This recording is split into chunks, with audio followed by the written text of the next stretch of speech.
अस्सलाम वालेकुम dear student, lecture number 10 के साथ हाज़िर हैं आपके सर मोहम्मद असलम, जिसमें हम पढ़ेंगे यूनिट नंबर 3 के हवाले से। यूनिट नंबर 3 का नाम है डेसिमल। लेकिन लेक्चर स्टार्ट करने से पहले मैं आप सब बच्चों से रिक्वेस्ट करूंगा कि हमारे स्कूल के चैनल को सब्सक्राइब कर लें ताकि हर आने वाला नया लेक्चर आपको वक्त पर मिल सके। तो चलते हैं लेक्चर की जानिब। तो लेक्चर में हम सबसे पहले पढ़ेंगे डेसिमल के हवाले से ये डेसिमल का तारुफ। इन प्रीवियस क्लास यानी सबका क्लास में हम पढ़ चुके हैं कि जो डेसिमल होता है वो दो अदाद पर मुश्तमिल होता है, दो पार्ट पर मुश्तमिल होता है। यानी एक पहला हिस्सा उसका मुकम्मल अदाद कहलाता है, जबकि दूसरा हिस्सा उसका इशारी हिस्सा कहलाता है। दोनों हिस्सों को अलग करने के लिए एक नुक्ता लगाया जाता है, जिसे रियाजी की ज़ुबान में डॉट का नाम दिया जाता है, यानी इशारिये का नाम दिया जाता है। जैसे यहाँ पर लिखी नज़र आ रही है आपको ये डेसिमल 15.236। तो यहाँ पे ये जिसका नज़र आ रहा है ऊपर इंग्लिश में लिखा भी हुआ है कि we have learned the decimal point consists of two parts. यानी डेसिमल पार्ट जो होता है वो दो हिस्सों पर मुश्तमिल होता है, एक होल नंबर पार्ट और दूसरा होता है डेसिमल पार्ट। तो इसको अलग करने के लिए एक डॉट लगाया जाता है, जिसे हम डेसिमल पॉइंट का नाम देते हैं। तो जैसे ये रकम पहली है, ये डेसिमल ये होल नंबर पार्ट है, सेंटर वाला जो डॉट होता है उसे डेसिमल पॉइंट कहते हैं। जो बाद में ऐसा लिखा होता है इशारिये के बाद, उसे डेसिमल पार्ट का नाम दिया जाता है। तो अगला हमारा टॉपिक है conversion of decimal to rational number. यानी रैशनल नंबर डेसिमल को रैशनल नंबर में कैसे कन्वर्ट कर दिया जाता है, कैसे कन्वर्ट करते हैं। तो यहाँ पे मेथड आपको समझाया जा रहा है कि सिंपल सबका क्लासेस में भी आप पढ़ चुके हैं कि सबसे पहले जो इशारिया होता है, इशारे वाली रकम होती है डेसिमल पार्ट, डेसिमल जो होता है उसके नीचे बटा लगा दिया जाता है। बटा लगाने के बाद हम इशारे को ख़त्म करते हैं, इशारे के सीध में नीचे 1 लगाते हैं और इशारे के बाद जितने डिजिट लिखे हों उतने 0 लगाते हैं। बिल्कुल ये सिलसिला हम यहाँ पे सीखेंगे। जैसे यहाँ पे लिखा है 0.2, 0.12, 0.12। यहाँ लिखे ज़रा 0 की जगह पे पॉइंट की 1 लगा के उसके बाद डबल डिजिट था, डबल 0 लगा के ये 100 बन गया, 12/100। अब इसको आप कटिंग कर सकते हैं, 4 पे कटिंग हो रही, 4 3 द 12, 4 2 द 8, 2 कैरी, 4 5 द 50, 3/5। ये आपका रैशनल नंबर बन गया, फ्रैक्शन बन गई। यानी डेसिमल से हमने इसको कन्वर्ट कर दिया रैशनल नंबर में। आगे एक और एग्जांपल यहाँ पे नज़र आ रही होगी आपको, यहाँ पे देखिएगा -1.375। तो हमने माइनस तो वैसे ही रहेगा, पॉइंट की जगह पे हमने 1 लगाया, इसके बाद 3 डिजिट है तो 3 0 लगा दी। इसकी हमने कटिंग की 11 पर, इसकी हमने कटिंग की 5 पर। कटिंग करने के बाद ये देखिएगा ज़रा हमारे पास सोल्यूशन आता है -11/8 कटिंग करने के बाद। इस तरह ये हम इसको कन्वर्ट कर सकते हैं रैशनल नंबर में। लेकिन इस बात का ख्याल रहे कि जब आपने कन्वर्ट कर देना है, जब इसमें इशारिया ख़त्म कर दिया, नीचे 1 लगा दिया तो बटा बन गया, तो आपको रैशनल नंबर में चेंज हो गया। उसके बाद कटिंग करना या ना करना वो आपकी मर्ज़ी है। अगर आप कटिंग करना चाहते हैं तो अच्छी बात है, करें अगर कटिंग होती है तो।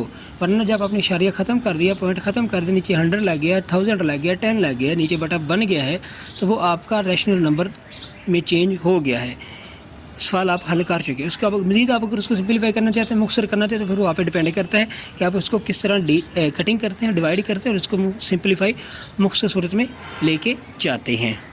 तो एक्सरसाइज 3.1 में ओनली सिर्फ हम लोग यही पढ़ेंगे convert the following decimal into rational number, कि इनको रैशनल नंबर में कैसे कन्वर्ट कर दिया जाता है। नीचे जो डेसिमल दिए गए इनको कन्वर्ट करना है हमने रैशनल नंबर में। तो आइए मैं आपको समझाता हूँ कि डेसिमल को रैशनल नंबर में कैसे कन्वर्ट करते हैं। हालांकि पीछे मैं आपको एग्जांपल के ज़रिए समझा भी चुका हूँ।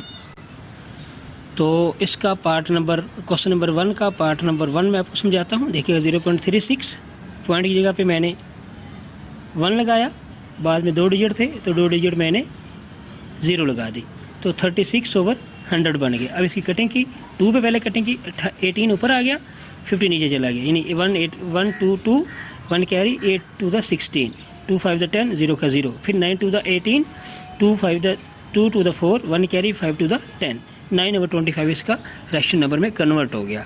लेकिन एक बात का ख्याल रखें कि जब 36/100 आ गया था तो ये भी रैशनल नंबर ही था, लेकिन आगे कटिंग होती थी तो मैंने कटिंग कर दी। अगर कटिंग हो आप कर सकते हो तो कर देनी है, ना कटिंग कर सकें तो नहीं करनी। अगर आप कटिंग करके अगर आपकी कटिंग गलत हो गई तो आपका हल किया हुआ सवाल गलत हो जाएगा।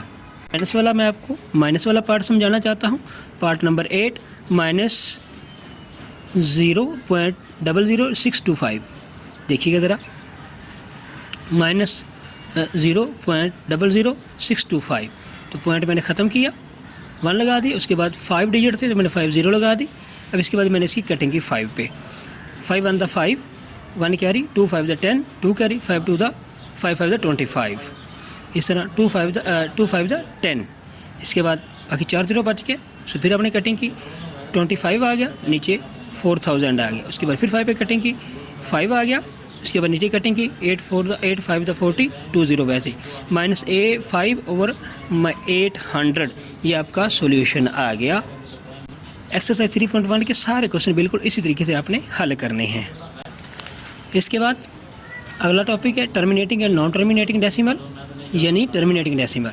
टर्मिनेटिंग से मुराद जब हम किसी भी डेसिमल को कन्वर्ट करते हैं रैशनल नंबर में, या सॉरी जब हम किसी भी रैशनल नंबर को कन्वर्ट करते हैं डेसिमल में, तो जब हम तकसीम कर रहे होते हैं, जैसे यहाँ भी आपको ये पार्ट नज़र आ रहे हैं तकसीम करने के बाद, तो ये जो तकसीम करते हुए जब जिनकी तकसीम ख़त्म हो जाती है, बाकी ज़ीरो बच जाता है कहीं भी जाकर, तो वो होते हैं टर्मिनेटिंग डेसिमल। और जो बाकी ज़ीरो नहीं बचता बल्कि इशारिये के बाद रकम सलसल चलती चली जाती है, जैसे, तो वो उसे कहते हैं नॉन टर्मिनेटिंग डेसिमल। जैसे यहाँ पे ये सारे 1.4, 1/4, 2/5, 4/25, तो ये सारे के सारे टर्मिनेटिंग डेसिमल, यानी इनकी तकसीम आप देख रहे हैं इशारे के बाद यहाँ पे 0 बाकी बच गया, यहाँ पे 0 बाकी बच गया, यहाँ पे 0 बाकी बच गया। तो इस तरह ये सारे की तीनों टर्म तो टर्मिनेटिंग डेसिमल हैं। जबकि नॉन टर्मिनेटिंग डेसिमल की पहचान ये होती है, देखिएगा ज़रा यहाँ पे नॉन टर्मिनेटिंग आपके सामने ये एग्जाम्पल हल की हुई है, 1 2 और 3, 1/3, 3/11, 1/6। कोई भी रैशनल नंबर हो जिसको हम तकसीम करें तो बाकी 0 ना बचता हो। यहाँ पे देखिए -1 बच रहा है, यहाँ पे 3 बच रहा है, यहाँ पे 4 बच रहा है। देखिए ज़रा कहीं पे भी तकसीम इसकी पूरी नहीं हुई, बल्कि डॉट लगाने के बाद ये आगे हल डिवीजन इसकी और होती है, यानी तकसीम इसकी और होती है। तो इस तरह अगर तकसीम और होती है, तकसीम मुकम्मल नहीं हो रही, 0 बाकी नहीं बच रहा, तो उसको हम कहते हैं नॉन टर्मिनेटिंग डेसिमल, यानी गैर मुख्ततम कसरे इशारिया।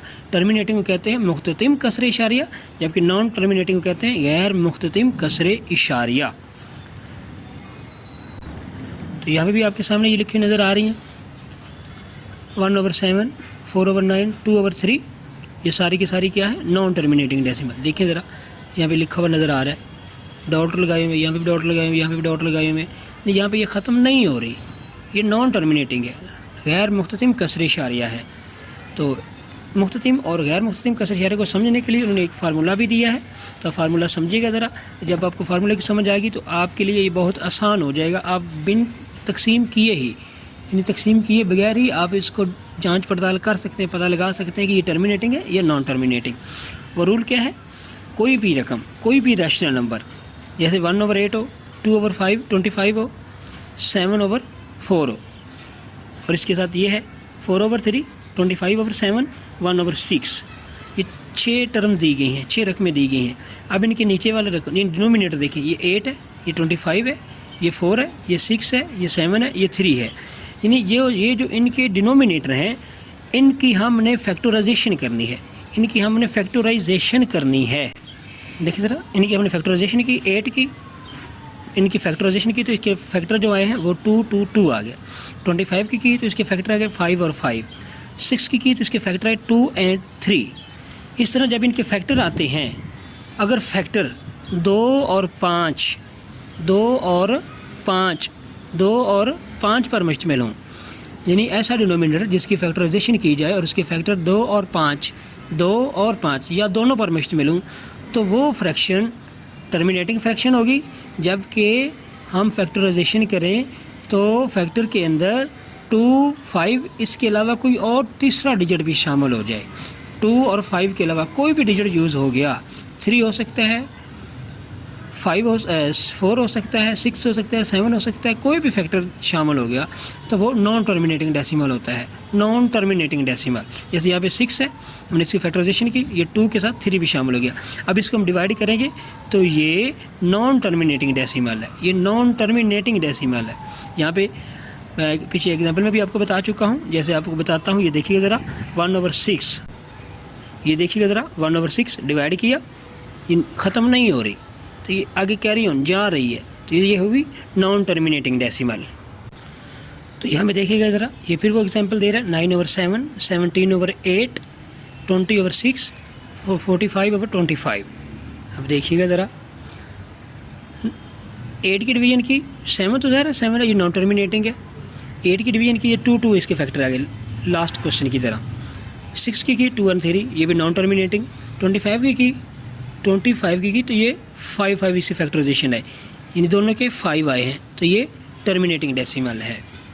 देखिएगा ज़रा, यहाँ पे वो बता भी रहे हैं आपको 9/7 is non terminating, 17/8 is terminating decimal, 20/6 तो ये है 20/6 is non terminating decimal, 45/25 is terminating decimal, क्योंकि ये 5 आ रहा है। देखिए ज़रा, तो ये इसके अंदर 3 आता है तो ये नॉन टर्मिनेटिंग, इसके अंदर भी 3 आता है, ये भी नॉन टर्मिनेटिंग, इसके अंदर 2 आता है तो ये टर्मिनेटिंग। अब उम्मीद करता हूँ कि आपको समझ आ गई होगी कि टर्मिनेटिंग और नॉन टर्मिनेटिंग डेसिमल को कैसे कन्वर्ट कर दिया जाता है और कैसे समझा जाता है।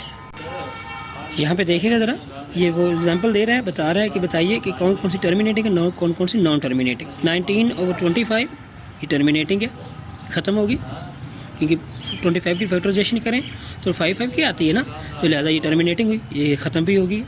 इस तरह उसके बाद 17/45 की फैक्टराइजेशन करें तो ये 3 5 पे आता है, 3 और 5 में, तो ये नॉन टर्मिनेटिंग होगी। तो ये देख लें ज़रा, विच इज़ रिकरिंग डेसिमल, दोहराए भी जा रहे हैं, तो ये नॉन टर्मिनेटिंग होगी, ख़त्म नहीं हो रही। आगे एग्जाम्पल है -2/11, तो ज़रा 11 की फैक्टराइजेशन ज़रा 2 और 5 पे नहीं होती ना, इससे फैक्टर 2 और 5 नहीं बनते, तो ये भी नॉन टर्मिनेटिंग है। ये देख लें, नॉन टर्मिनेटिंग, डिवाइड करने पर नॉन टर्मिनेटिंग है। इस तरह -15/8, 8 की फैक्टराइजेशन के लिए 2 आता है, तो ये टर्मिनेटिंग डेसिमल है। तो देख लें ज़रा, ये ख़त्म होगी, टर्मिनेटिंग डेसिमल है। तो उम्मीद करता हूँ कि आपको समझ आ गई होगी। अगला हमारा टॉपिक है अप्रॉक्सीमेट वैल्यू। तो अप्रॉक्सीमेट वैल्यू का मतलब होता है कि कोई भी रकम, जिस तरह पीछे आपको समझाया गया, जब हम हल करते थे तो पॉइंट के बाद कोई ख़त्म नहीं होती, डिजिट ख़त्म नहीं होते। जब हम किसी भी रेशनल नंबर को कन्वर्ट करते हैं डेसिमल पॉइंट में, जो रकम ख़त्म ना हो रही हो तो उसको हम फिर राउंड ऑफ करते हैं, यानी इशारे के बाद 2 डिजिट तक, 3 डिजिट तक राउंड ऑफ करते हैं, महदूद करते हैं। तो महदूद करने के अमल को जब हम उसके बराबर रखते हैं, हम कहते हैं ये तकरीबन बराबर है। अप्रॉक्सीमेट वैल्यू का मतलब होता है तकरीबन वैल्यू बराबर है, तकरीबन कीमत बराबर है। राउंड ऑफ करना यानी आपने इशारे के बाद 2 डिजिट लिखने हैं तो आपने तीसरा देखना है। तीसरा डिजिट अगर 5 या 5 से बड़ा हो तो दूसरे डिजिट में आपने 1 का इजाफा कर देना है, 1 प्लस कर देना है। अगर 3 लिखने हैं तो चौथा देखना है, चौथे 5 से बड़ा हो तो 1 प्लस कर देना है, 5 से छोटे तो अपने वैसे ही सारे के सारे डिजिट ख़त्म कर देने हैं और इशारे के बाद जितने डिजिट आपको तलब हैं उतने ही आपने लिख देने हैं। इस तरह इस वैल्यू को राउंड ऑफ किया जाता है, महदूद किया जाता है। जैसे यहाँ पे एग्जांपल दे रहा है, round off the following decimal up to 3 decimal places, 1, 2 और 3, ये 3 एग्जांपल दी गई हैं। देखिए ज़रा 2.3427 हमने 3 डिजिट तक लिखना है, तो हमने सिर्फ चौथा डिजिट देखना है। यहाँ पे देखिए चौथा 7 है, तो हमने 7 को बाकी सारे डिजिट ख़त्म कर, जितने मर्जी 4 हूँ 5 हूँ 6 हूँ, हम सारे ख़त्म कर देने हैं, क्योंकि हमने पॉइंट के बाद 3 डिजिट लिखने हैं। तो तीसरा डिजिट लिखना नहीं है, उसके बाद चौथा देखना है। चौथा 7 है तो इसमें हम जमा कर देंगे, जैसे 4 के बाद 2 है, 2 के बाद 7 है, 7 नहीं लिखना। तो ये 5 से बड़ा है तो हमने यहाँ 1 प्लस किया, 2 में 3 हो गया, तो 2.343 ये इसकी अलामत है, साइन है अप्रॉक्सीमेट वैल्यू का, यानी तकरीबन बराबर है। अब इसी तरह इसको भी इस तरह करना है। चौथा डिजिट देखें 7 है तो यहाँ 3 प्लस हो जाएगा। अब इसका चौथा डिजिट 1 है तो 5 में 1 प्लस नहीं करेंगे, क्योंकि ये 5 से कम है 1, या ये वैसे ही लिखा जाएगा 4.745। देखिए 4.745। अगर 2 डिजिट तक आपने करना है, फिर आप देखिएगा ज़रा 5 है, 2 डिजिट तक लिखना हो तो फिर आपने लिखना है, देखिए ज़रा तीसरा डिजिट देखना है, 5 या 5 से बड़ा तो आपने यहाँ पे प्लस कर देना है। तो 4 में हम 1 प्लस कर देंगे, अगले डिजिट ख़त्म, तो 75 हो जाएगा, ये 4.75 हो जाएगा। इस तरह ये एग्जाम्पल है, देखिएगा, यानी 3 डिजिट लिखने हैं तो 9 5 से बड़ा है, लिहाजा 4 में हम 1 जमा कर देंगे तो 535 हो जाएगा। अगर हमने इसको लिखना है 2 डिजिट तक तो हम तीसरा डिजिट देखना है 4 है, तो 4 5 से छोटा है, तो 53 वैसे ही लिखेंगे 1.53। इस तरह ये एग्जाम्पल हल करते हैं। तो मैं उम्मीद करता हूँ कि आपको इस बात की समझ आएगी। तो अगले लेक्चर में हम एक्सरसाइज 3.2 करेंगे। तब तक के लिए अल्लाह हाफिज़। लेकिन जाने से पहले आप सब बच्चों से रिक्वेस्ट है कि हमारे स्कूल के चैनल को सब्सक्राइब कर लें और बेल आइकन के बटन को प्रेस कर दें। तो नेक्स्ट लेक्चर तक के लिए अल्लाह हाफिज़।